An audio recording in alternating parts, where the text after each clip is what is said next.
In the beginning, God created the heaven and the earth, the men and women of Eden. When the Lord thy God made the earth and the heavens, neither wild plants nor grains were growing on the earth, for the Lord God had not yet sent rain to water the earth, and there were no people to cultivate the soil.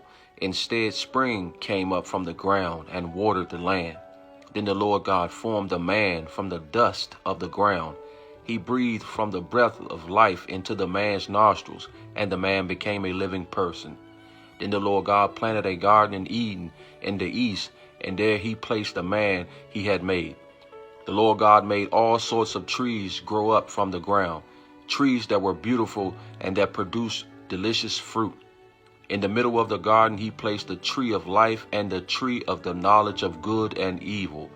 Then the Lord thy God said, It is not good for man to be alone. I will make a helper who is just right for him. So the Lord God formed from the ground all the wild animals and all the birds of the sky.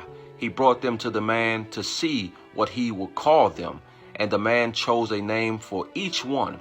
He gave names to all the livestock and all the birds of the sky and all the wild animals, but still there was no helper just right for him. So the Lord thy God caused the man to fall into a deep sleep. While the man was sleeping, the Lord God took one of his ribs and closed the opening. The Lord thy God made a woman from the rib, and he brought her to the man. At last the man exclaimed, This one is bone from bone and flesh from flesh. She will be called woman because she was taken from a man.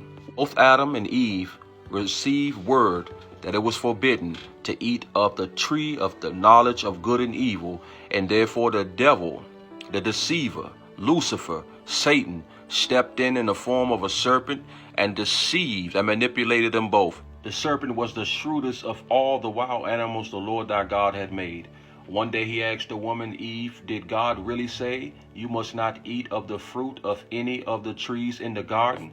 Eve responds, Of course we may eat of the fruit of the trees in the garden. The woman replied, It's only the fruit from the tree in the middle of the garden that we are not allowed to eat.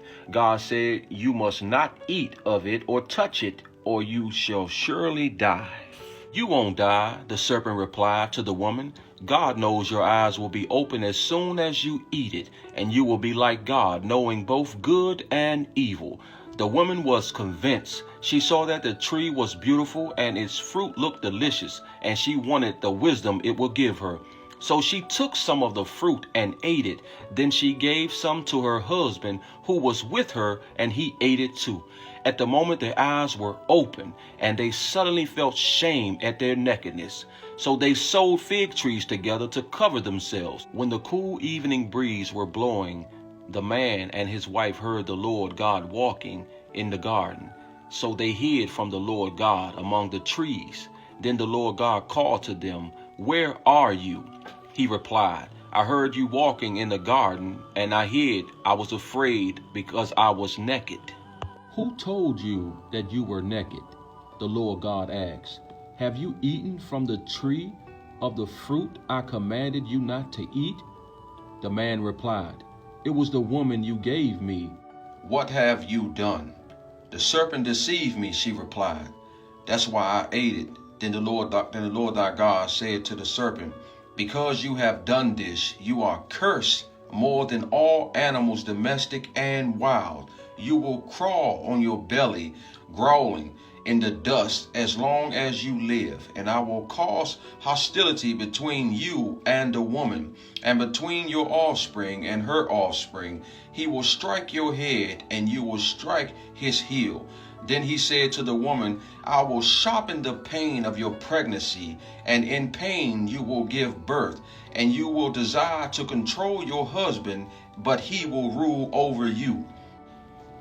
And to the man he said, Since you listened to your wife and ate from the tree whose fruit I commanded you not to eat, the ground is cursed because of you. All your life you will struggle to scratch a living from it.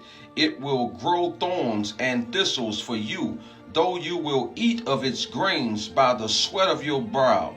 Will you have food to eat until you return to the ground from which you were made? For you were made from dust, and to dust you will return.